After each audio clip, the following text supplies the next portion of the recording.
Hari ini, saya akan menceritakan tentang suatu kasus pembunuhan mengerikan yang terjadi di daerah Mesuji, Lampung. Korbannya adalah seorang guru yang ditemukan dengan kondisi leher tersayat. Bagaimana kisah dan kronologinya? Langsung saja kita ke videonya.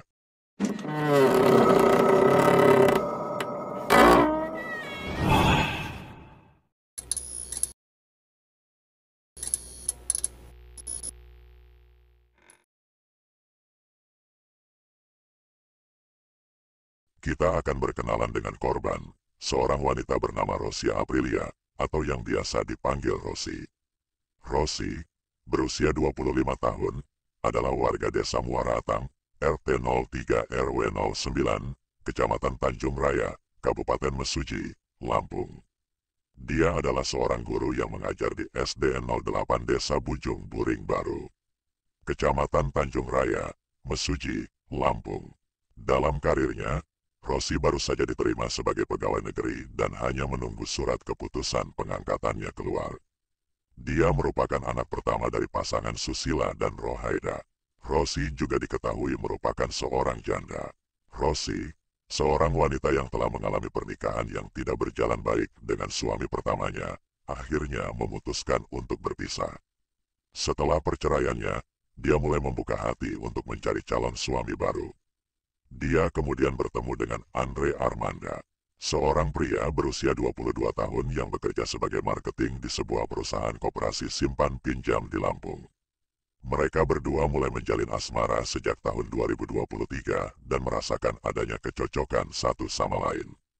Mereka lantas memutuskan untuk melanjutkan hubungan mereka ke jenjang yang lebih serius, yaitu pernikahan.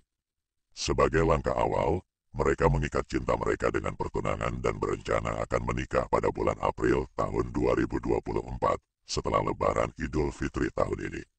Cinta Andre kepada Rosi sangat terlihat dari postingan-postingan di akun sosial medianya. Dia selalu memasang foto Rosi dengan kata-kata romantis yang menunjukkan betapa dia mencintai calon istrinya itu. Dalam kehidupan sehari-harinya, Rosi tidak tinggal bersama orang tuanya. Dia memilih untuk tinggal di asrama yang disediakan oleh sekolah tempat dia bekerja. Alasannya adalah karena jarak antara rumah dan sekolahnya cukup jauh, sehingga dia memilih untuk tinggal di asrama agar lebih dekat dengan tempat kerjanya. Di asrama sekolah tempat Rosi tinggal, dia tidak sendirian. Dia memiliki teman sekamar, Siti, yang juga merupakan guru SD seperti dirinya. Pada hari Kamis, tanggal 29 Februari tahun 2024, sebuah kejadian mengerikan terjadi yang berawal dari Siti. Siti baru saja selesai mengikuti pelatihan di Desa Brajabasan, Mesuji, Lampung. Dia kemudian meminta Rosi melalui percakapan WhatsApp untuk menjemputnya. Rosi menyetujui permintaan Siti dan menjawab bahwa dia sedang dalam perjalanan. Namun, setelah waktu yang cukup lama, Rosi belum juga datang. Sebaliknya, Andre, pacar Rosi, yang tiba di tempat pelatihan. Andre kemudian mengantar Siti pulang ke asrama. Di tengah perjalanan, Andre mengajak Siti mampir ke tempat makan dan mereka berdua makan bersama. Setelah makan, mereka melanjutkan perjalanan pulang. Andre mengantar Siti sampai ke pintu gerbang sekolah dan kemudian pergi. Setelah sampai di asrama, Siti mencoba menghubungi Rosi tetapi tidak mendapat jawaban. Dia berpikir bahwa Rosi mungkin sedang tidur, jadi dia melanjutkan aktivitasnya seperti biasa. Namun, meski sudah memasuki jam 17.00, Rosi masih belum terlihat keluar dari kamarnya. Ketika waktu sudah menunjukkan sore hari, Siti berinisiatif untuk membangunkan Rosi untuk salat asar. Dia mengetuk pintu kamar Rosi dan memanggilnya, namun tidak ada respon. Merasa aneh, Siti mencoba membuka pintu kamar Rosi dan terkejut saat melihat Rosi sudah tergeletak di atas kasur dengan leher tersayat dan darah menggenang di lantai. Sontak saja, Siti berteriak histeris dan berlari keluar kamar, memberitahu tetangga tentang penemuannya. Kabar ini segera menyebar dan membuat geger warga sekitar. Mereka segera melaporkan kejadian ini ke pihak kepolisian dan memberitahu Andre, kekasih Rosi, serta keluarganya. Andre, yang sedang berada di kantor, langsung pingsan saat mendengar kabar kematian Rosi, calon istrinya. Dia tidak menyangka bahwa wanita yang sebentar lagi akan menjadi istrinya telah tiada. Setelah siuman, Andre segera pergi ke rumah orang tua Rosi untuk memberitahu mereka tentang kabar duka tersebut. Namun, saat tiba di sana, Andre kembali pingsan. Sementara itu, polisi yang tiba di lokasi kejadian segera melakukan olah TKP dan melakukan evakuasi terhadap jasad Rosi. Mereka membawa jasad Rosi ke RSUD Ragap, Pegawai Caram untuk dilakukan pemeriksaan lebih lanjut. Berdasarkan kesaksian dari Sumarno, seorang saksi di tempat kejadian, Rosi ditemukan dengan luka sayatan di leher dan tergeletak di atas kasur. Dia masih mengenakan seragam batik dan rok hitam, dengan posisi kepala di bawah jendela.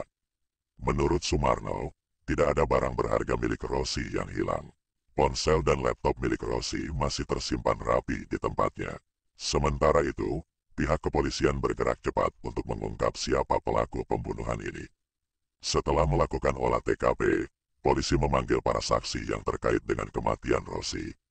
Menurut kesaksian warga, sebelum ditemukan meninggal, Rosi masih terlihat menjalankan aktivitasnya seperti biasa. Dia masih mengajar dan bercengkrama dengan rekan-rekan guru lainnya. Berdasarkan keterangan beberapa saksi, Andre adalah orang terakhir yang terlihat bersama Rosi. Polisi kemudian mendatangi rumah keluarga Rosi, di mana Andre diketahui sedang pingsan. Ketika polisi datang, Andre masih tergeletak pingsan. Dia kemudian dibangunkan dan dimintai keterangan. Polisi mengajukan berbagai pertanyaan kepadanya mengenai apa yang dilakukannya sebelum Rosi meninggal dunia. Dari pertanyaan polisi, terlihat bahwa Andre sangat gugup dalam menjawab. Akhirnya, Andre tidak bisa berbohong lagi dan mengakui bahwa dialah pelaku pembunuhan terhadap Rosi, calon istrinya sendiri. Pengakuan Andre membuat keluarga Rosi sangat terkejut, karena mereka tidak pernah menduga bahwa Andre akan menjadi pelaku pembunuhan. Selama ini, keduanya tidak pernah terlihat atau terdengar berselisih paham, terlebih lagi mereka sudah bertunangan dan akan segera menikah. Polisi dengan cepat mengungkap pelaku pembunuhan ini, hanya dalam waktu 2,5 jam sejak penemuan jasad Rosi. Dalam proses interogasi, Andre mengaku kesal dan cemburu terhadap seorang teman laki-laki Rosi yang sering menghubunginya. Namun, saat interogasi lebih mendalam dilakukan, terungkap bahwa ada motif lain yang mendorong Andre untuk melakukan pembunuhan. Andre tidak terima dengan keputusan Rosi untuk mengundurkan tanggal pernikahan secara sepihak. Hal ini semakin membuatnya kesal terhadap sikap Rosi. Dari kekesalannya itu, Andre mulai merencanakan pembunuhan terhadap Rosi. 1 hari sebelum pembunuhan, Andre beberapa kali meminta Rosi untuk bertemu, namun Rosi menolak permintaan tersebut. Pada hari pembunuhan, Andre mengikuti aktivitas Rosi. Saat itu, Rosi sedang mengisi SPT tahunan di gedung asrama sekolahnya. Singkat cerita, keduanya bertemu di kamar asrama. Andre mengajak Rosi untuk berbicara, namun mereka mulai berdebat mengenai pria yang sering menghubungi Rosi, dan juga tanggal pernikahan yang diundur secara sepihak oleh Rosi. Dalam keributan yang terjadi, tidak ada yang mau mengalah, sehingga keributan semakin memanas. Puncak kemarahan Andre, dia berlari menuju dapur dan mengambil pisau.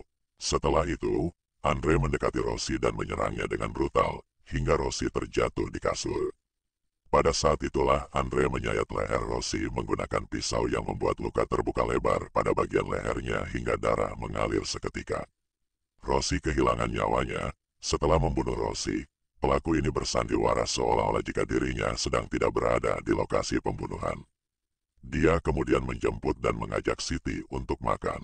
Selain itu, Andre juga berpura-pura pingsan saat mendengar Rosi meninggal dunia untuk menghilangkan kecurigaan kepadanya. Dari kejadian ini, polisi telah menyita barang bukti seperti sweater berwarna hitam milik Andre yang terdapat bercak darah, 1 buah sarung tangan dengan bercak darah, dan 1 buah pisau dengan gagang berwarna biru. Berdasarkan bukti dan pengakuan Andre, dia menjadi tersangka atas kematian Rosi, calon istrinya. Andre dijerat dengan pasal pembunuhan berencana, yaitu pasal 340 KUHP. Dengan ancaman hukuman maksimal pidana mati. Menurut pendapat saya pribadi, mungkin ada rasa bimbang di hati korban terlihat dari tanggal pernikahannya yang diundur, Atau mungkin kebimbangan itu dikarenakan korban ini baru sadar jika Andre bukanlah pria baik dan pemarah. Semoga kita semua terjaga dari hal buruk seperti ini dan mendapatkan pasangan yang baik.